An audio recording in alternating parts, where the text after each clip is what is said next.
Welcome to Burlap Teachers. Enjoy the video. In this video, I will explain how to publish a website in WordPress. First, you need to secure your website's address and its home on the internet. This involves choosing a unique domain name, like yourbusinessname.com, and selecting a reliable web hosting provider. Many hosting companies offer convenient packages that include both, often with a free domain for the first year. Look for providers with good uptime and customer support to ensure your site is always accessible and runs smoothly for your visitors.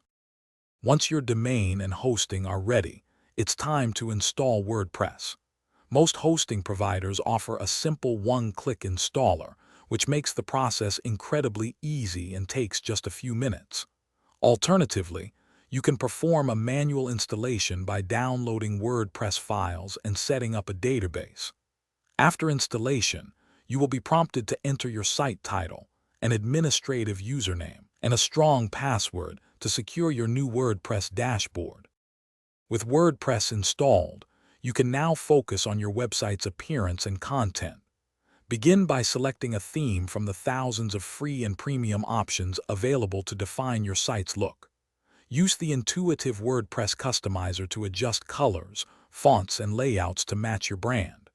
Then, populate your site with compelling content, including well-written pages, blog posts, high-quality images, and engaging videos, ensuring it resonates with your target audience. Before making your website public, a thorough pre-launch checklist is essential. Carefully review all content for any errors and ensure every link works correctly. Test all forms, navigation menus, and confirm your site displays beautifully on various devices, from desktops to mobile phones. Finally, optimize your site for search engines to improve visibility. Once everything is perfect, confidently click that Publish button to share your new WordPress website with the world. Thanks for watching. Consider subscribing if this video helped you.